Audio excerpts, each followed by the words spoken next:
There you go. Okay. So, good morning. Good morning. And I know you're like on vacation, and this is really nice.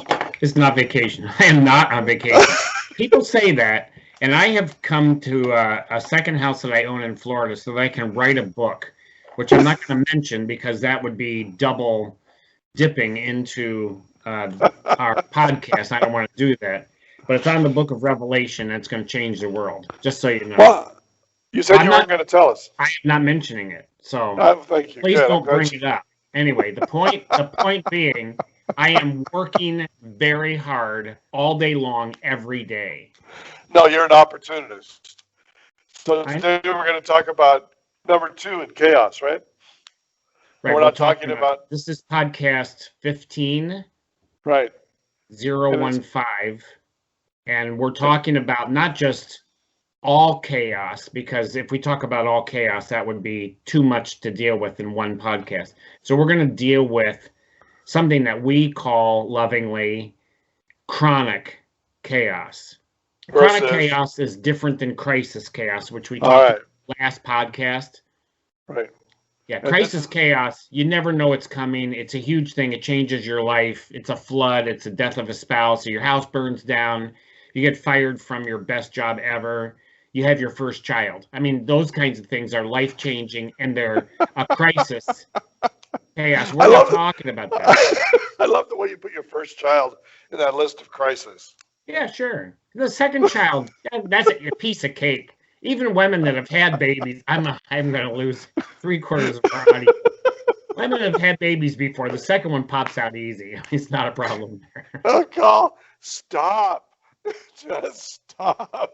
My wife is going to So, beat me with noodles tonight. so we're not talking No, about the chaos in Get we're Smart, not. which is the other spy agency, right? We're talking Yeah. about That was great for them to. Yeah, we're really old people. We watch Get Smart. yeah, I saw it on yeah. Nickelodeon with my grandchildren. No, the reality is there is two kinds of chaos. Chaos, by the way, let's back up one step. We define as uncontrollable and unpredictable change. The nature of chaos is that change is happening, and it may be change you like, and it may be change that you dislike or hate. It may be change that you don't really have a great deal of caring about, but if you really don't have a lot of caring about it, it's not chaos to you. It's the neighbors. I mean, it's somebody down the street. But so it's something that really matters to you. And there are two factors that absolutely both must be present in the way that we understand chaos. One is it must be unpredictable. Second, it must be uncontrollable. So you can watch podcast 14 and we kind of go into that. But today we're talking about chronic chaos. What makes it chronic, Mike? Well, I want to back up just a little bit and talk about an aspect of chaos before we go there, and that is the word you just used, which is the word change. Yeah. You know, it's unpredictable, it's uncontrollable, but again, what is this doing to me? What do I do about it? What it's doing to you is it is bringing about, I would say it's a forcible or a perceived forcible change that it's bringing about that is unpredictable and uncontrollable. So that leaves us in a very kind of nebulous, I don't know what to do with all this. This is crazy. And so change I mean, I think in my life, um, my experience has been that change is one of those things that is not easy for most people. They they don't know what to do that, and we might talk about that a little bit more of why change is not easy in this cast. But keep that in mind as we're talking is that what unpredictable and uncontrollable does, the chaos, it is bringing about a forced change of some type that is really tough. All right, chronic. What's chronic chaos? Chronic chaos is a lifestyle, I would say, and I think we would say that has been accepted at your level that is something that continues on day in and day out. Example, chronic chaos could be like you're not a very good housekeeper. So you have dishes piled everywhere. You don't plan menus. So you don't have any idea of what we're going to eat. So what do? We continually are running to either fast foods or grabbing something, throwing it on the table. In the morning, breakfast is chaotic in that sense because we got to get something on the table, but I don't have anything to do that. So I'm in this relentless, uncontrollable, unpredictable kind of dynamic because now I don't have anything to work with. Your laundry, you have piles of laundry everywhere, and so you're basically your feeling in this is that your life is out of control. You're running your kids from one place to the next, to the next, to the next, to the next. And then, your kid says to you, Mommy, I have a project that's due tomorrow and I have to make an electronic volcano to show, how the different metals in the world, yada, yada, yada. And then you run out and try and do it's just this constant. All right, so what we're doing is you're doing a lot of examples scattered all throughout family life. Right. The question is, what makes it a crisis chaos or a chronic chaos? We need a definition, a working definition. I'll try. A crisis is based on perspective of today, whatever day today is. Right. Yesterday is going to be essentially different from tomorrow because of what happens today. That is a crisis situation. A chronic situation is yesterday, whatever day today is, yesterday in the past is pretty much the same as tomorrow and the future because nothing essentially shifts on today. So the reality is that a chronic situation is your normal habit. It's your lifestyle. Mike had mentioned that before. It is your situation as you perceive life. Right.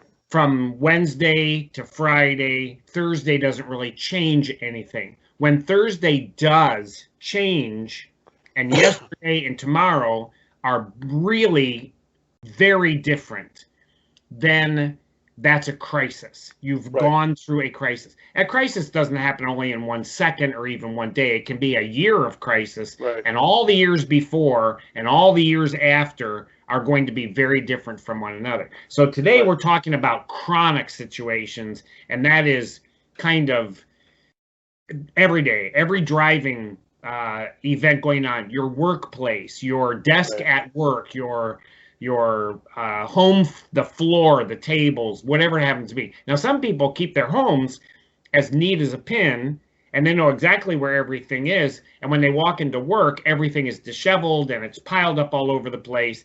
And you may say to the cleaning person, don't touch my desk. I know where everything is. I know which layer it's in. But the reality is that when you try to find that piece of paper that's for a meeting you're working on today, you're going through stacks, you're looking here and there, you can't find the right pen, that is chaos. That's some kind of chaos. And if that's the way your desk always is, that's chronic chaos. Right. And so that dynamic of crisis versus chronic is they both are uncontrollable and they happen to you in unpredictable manners, even though you would look at that and say, well, wait a minute, about chronic, isn't that predictable that I'm going to have the same thing tomorrow that I had the next day, because I keep doing the same thing over and over. So what would you say? That's a great point. Actually, how can something that's chronic not be predictable? That is a really great insight. And the challenge is, if it goes on day after day after day, you're encountering the same mess at work or the same pile of laundry at home or mail or whatever, how can you not predict that that's going to happen? There are people who simply fade out of the awareness of those situations in their lives. And every day they walk into the office, it's a new surprise, even though observers would say, hey, it's very predictable. Yeah, you get the mail, you dump it on top, and who doesn't know that that's going to happen? We're talking about the way you perceive it in the moment of the event happening. And you may say, I had no idea traffic was going to back up like that and I was going to miss that meeting. But everybody else says, you know, they've got construction there. People hit each or leave 20 minutes early. Right. That a person just didn't have the wherewithal or the alertness to be able to observe in their own lives. That's a good insight. Well, and that's really true, because now when we start thinking of it in that terms, so every day I dump the mail on a big pile, and that's just the way I am, except when I walk in and I see, it's my perception that when I see the big pile, what does that make me feel like? Well, it makes me feel like my life is out of control. I have no idea. I can't predict what's going to happen to be able to figure out what's in that pile.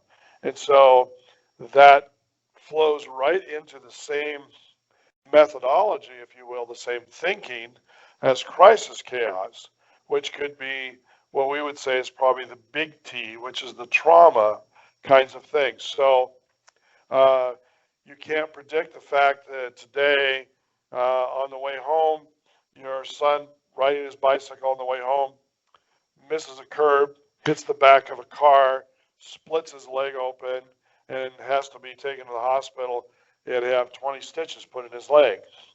That's a crisis that all of a sudden, wow, what am I going to do with this? Now, the problem with if you are in chronic chaos, let's put those two together. If you're in totally chronic chaos and a crisis chaos event happens, then what's going to happen? How would you explain that? What do you see the dynamic that happens at that level when you have both of those actually meshing together? It's interesting you use the example of a kid having an accident and needs 20 stitches in his leg, and that is automatically a crisis chaos. And there are families at which that's just kind of the way things happen. Everybody's active. They're all involved in sports. They're running around. Nobody really has a lot of safety features. And another 20 stitches in the leg. Okay, here we go again. This is kind of what we do. And you walk into the emergency room or your doctor's office, and they say, "Oh, you're back again." So you have chaos to a degree. You couldn't control it. You couldn't predict it. But it's just the way things happen in your family, and it's not disconcerting. Not all chaos drives you crazy. There's just situations at which, if you live in chronic chaos, it does certain things to your body, to your mind, to your ability to plan, to your relationships. I mean, it has an impact. There are people for whom that's not very stressful. They never make it to parties. They forget birthdays. They send a check later. They turn in assignments late. They're done, at about 75% quality or 80% quality and not 100% quality. And it doesn't bother them. They just live in this zone of everything happening the way it happens, and they don't really care. It's when you perceive that the chaos is stressful. And that can be either from a crisis or a series of crises, or from a chronic ongoing situation, or multiple chronic situations. And that can just wear you down. You can't sleep well at night. You're not eating the right kinds of foods. You're struggling in relationships, all those kind of things. Now, we've beaten this dead horse into smithereens. So the question is, what do you do about it? What's it doing to you? I think people at least can get a handle on what is it doing to me. But the other question that really is why anyone's watching this podcast and has stayed with us this long is, so what can I do about it? Right. And so when you come into that dynamic, that actually, I would say that dealing with crisis, chaos, and chronic chaos, there are a lot of similarities of how you are going to deal with these things. And part of that, excuse me, part of that is from the dynamic of understanding that you have to own what's going on here and realize that this is unpredictable and uncontrollable. Getting a definition and grabbing a hold of that understanding will give you the ability to start thinking through that question of what is this doing to me? And how am I going to deal with this? So are you, wait a minute, but let's stop Sure. right there. Right. If you say, if I take ownership of this, this is my crisis, I'm not going to try and shift it off or blame somebody else. That's step one in being able to deal with the stresses that come from chaos? I would say yes.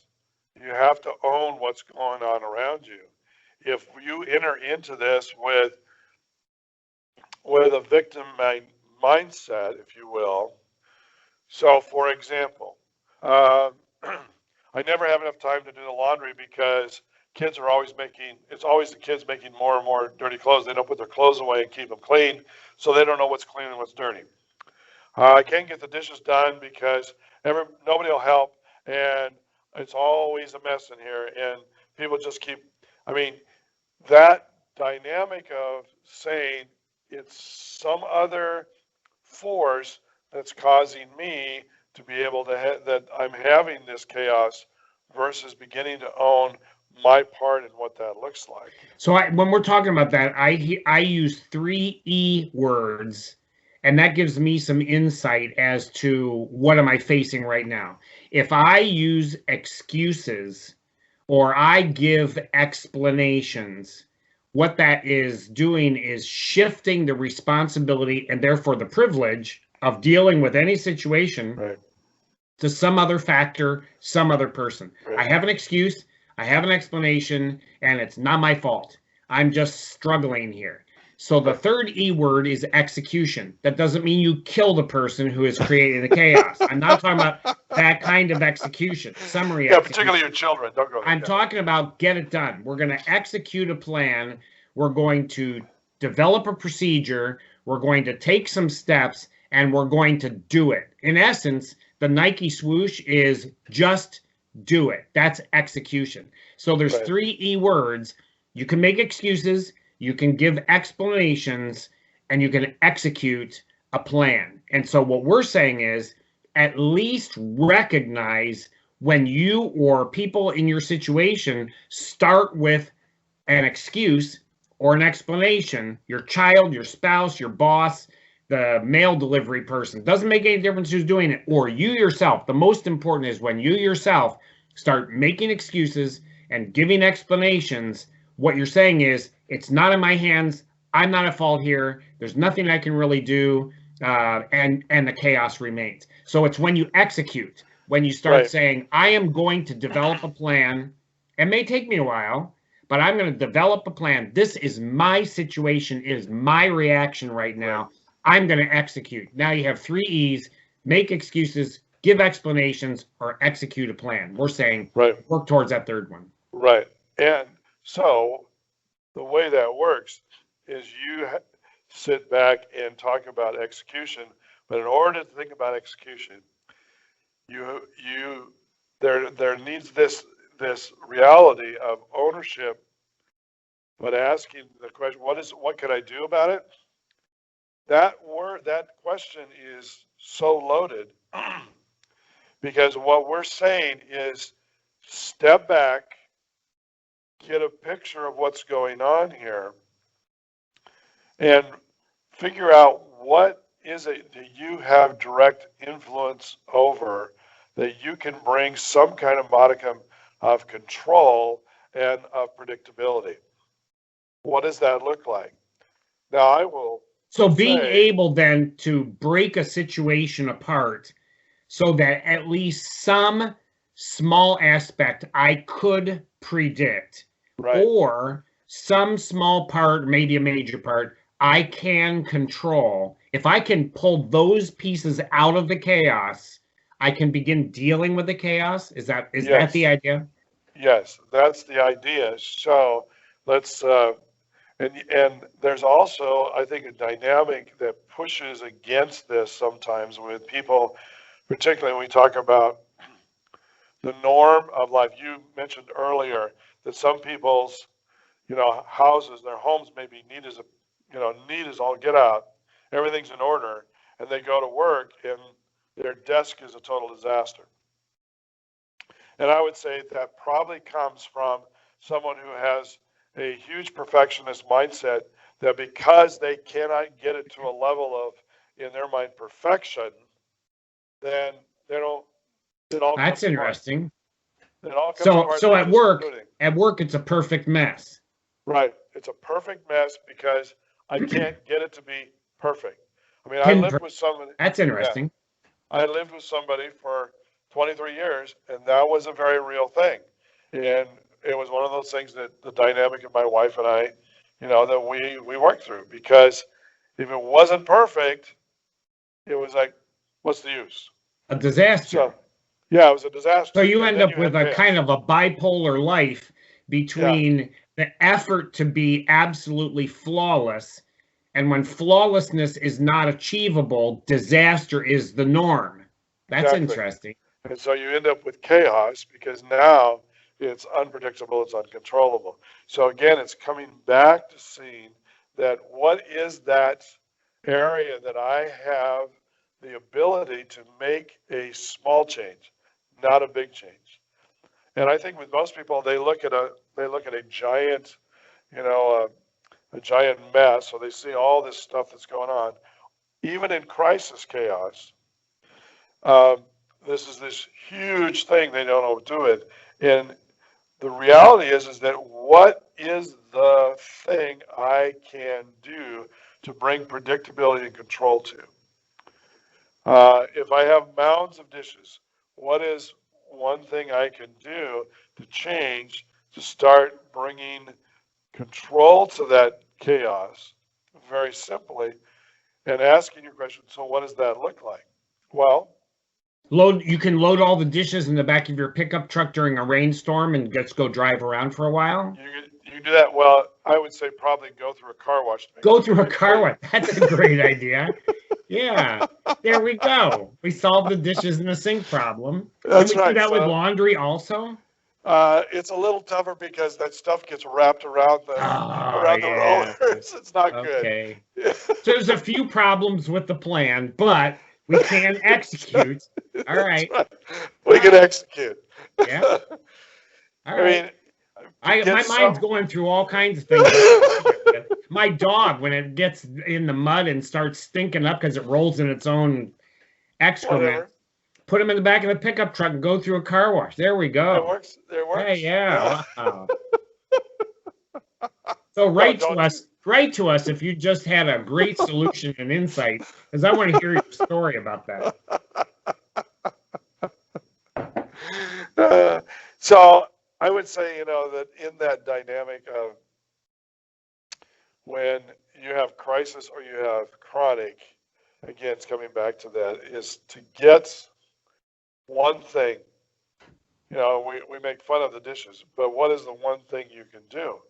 Well, you go, I have a dishwasher.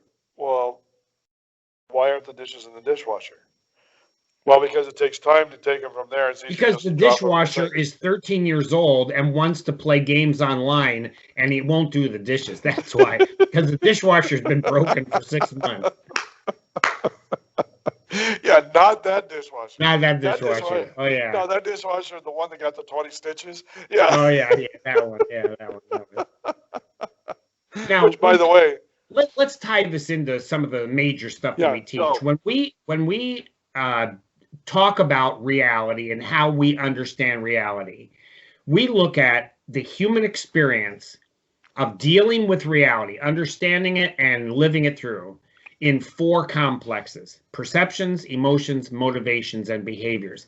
I hear, even while we're talking here, just so you all know, this is not scripted. We're just talking about things that we have learned over the last number of decades and how we've shared these things over time. So it's really, in a certain sense, unfocused. To some degree, it's chaos because we kind of generally know where we're going, but we don't necessarily have a plan to get there. So in the area of motivations, this is actually, I think, going to be extremely helpful. In the area of motivations, we have 5 drivers. This is not going to be a teaching test, and there's not going to be an exam at the end of this session. In the 5 drivers, we put a variable of how fluid that motivational driver is. Conversations, words, thoughts are very fluid. You can switch from one idea to the next, no problem. Change there, easy peasy. You have an idea, somebody proposes a different idea, it's no big deal to change. Right. An opinion or a viewpoint is a different motivation. You've already made some decisions and you're going with that and you're holding on to your viewpoint that is less changeable, it is or less fluid, it is more fixed, more rigid. Right. The third one we call values. We'll go into this in another podcast, but values are more foundational, less fluid. Habits are what you actually do over and over and over. Right. And they're much more solid, much more subject to resistance rather than being more fluid. And the last one we call culture or identity. And here's an interesting dynamic here. When a person says, I am a, and then they fill in the blank, they're describing their culture. Your identity gets wrapped into the foundational, resistant kind of world that you live in, and that's where you're stuck. And so if a person says, hey, I'm a person that lives in a messy house, I am. That is who I am. That's not a value.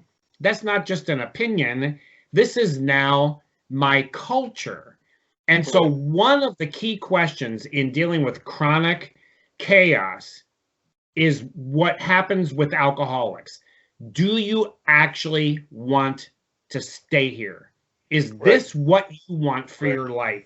If you have hit bottom and said, I do not want to live in this chaos for the rest of my life, I don't want to do it, I am not going to be a person of chaos, then you're at first step to being able to begin bringing about change. But if you say, hey, that's just the way I am. Look at my car, look at my job, look at my life, okay, you're not ready to deal with that, and nothing is going to change if your personal culture is not going to change. And I would say, a couple of things while you're talking that I think is really fascinating here is that I think there's a couple things that come together here, and one is that when we don't deal with chronic chaos, I think we run the risk of when crisis chaos hits us, that we have a much lower ability to be able to deal with crisis chaos because we have not done with where we develop a culture. So you have a stone mountain and it gets 5 feet of snow on top, and an avalanche is going to happen, and that's going to change the whole scope of everything. So you have chronic situations and add on top of that a crisis. Right. That's where it becomes overwhelming. So and maybe if I can define this a little or give perspective to, how does that work if I have culture, a habit or culture?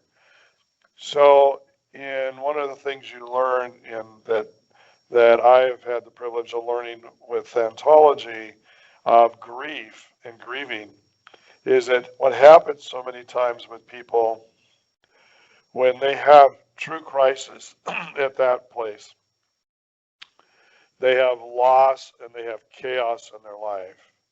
And now they, this person, their culture has been very up. They're a very positive person. They're very, can-do person.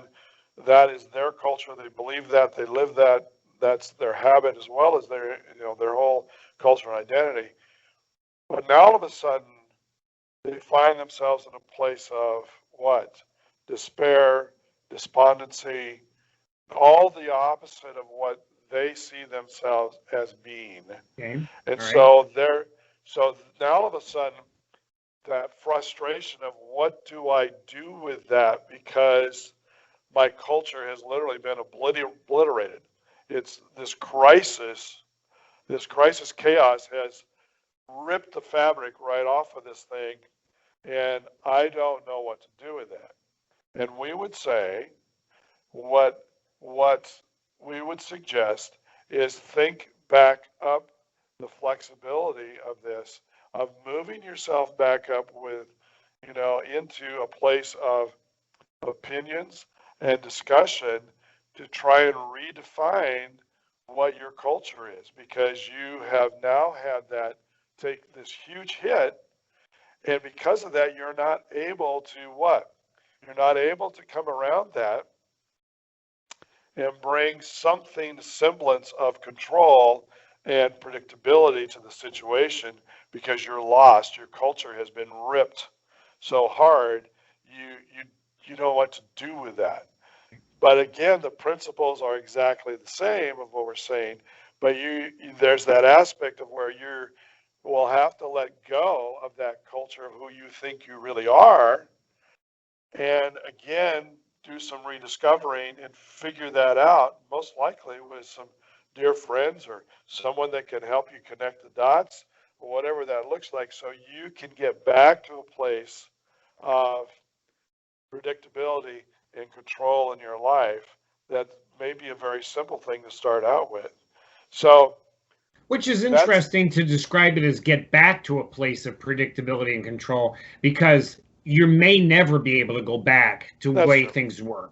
You may need to go on to a place of That's predictability and probably a better way control, of saying it. Yeah, that's probably a kind better of way of saying it. in, yes, with some kind of new set of skills. Yeah, And yeah, when a crisis occurs, when some kind of a change happens that's relatively minor, the amount of skill in life that's needed to deal with that is small.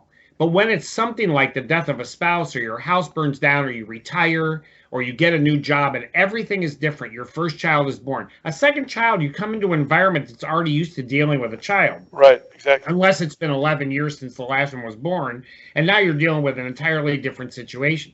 But Right, when you perceive it, it's all up to your perception.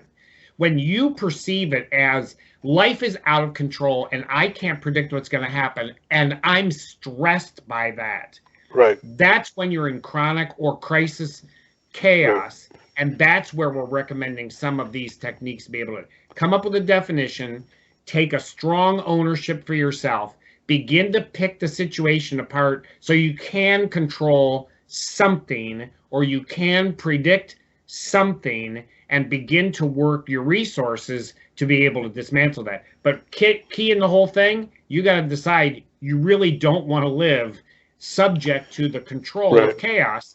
You right, really want to be able to master that. right. And, probably kind of bringing this together at the end here, which that was a really good synopsis of what we've just said. I think, just from, so that people understand, well, we know what we're talking about is we have seen people, and we know of individuals even now who have refused to deal with crisis chaos in their life. They choose to live at a level of chaos constantly. They've had crisis happen, and now crisis has actually turned into chronic chaos for them. And we have watched, unfortunately, we've watched their quality of life, denigrate as as days, months, years, time has gone by, and even in our relationship and our professional relationships with people, where we have endeavored to help them get past that, it still comes back to the very thing you're saying. Until an individual decides, I do not want to live this way anymore, then there's really not a whole lot you can do besides listen, encourage them. But even in that level, they don't want to hear even some of those things, because they are so, that identity, that culture has become so much them. They are fearful to let go. They don't know all the things that fall into that. Yeah. So it really comes back to the key of ownership and being accountable, which is what we truly believe. If you want to make any of these kinds of changes, no matter what we talk about here, it always is going to come back to this whole thing. You can't use excuses, right? You can't use explanations. Well, you can. You can. It's just not going to get you anywhere. Right. I mean, in the long run, sure, you can drive your car in first gear in snow or ice or mud, Right. and you can gun it and use your entire tank of gas spinning your wheels. By all means, just keep making excuses and giving explanations. Sure, so you can do that. Right. You may not want to, but you can. But it won't get you anyway. All right. Anyway, enough of this. I think it's what you will do. That's the real key. Is what will you? That is exactly it. So you know what? We're going to make this kind of brief today. We'd already talked about that, and so this has been good. I hope this has been helpful to you as you watch, because it's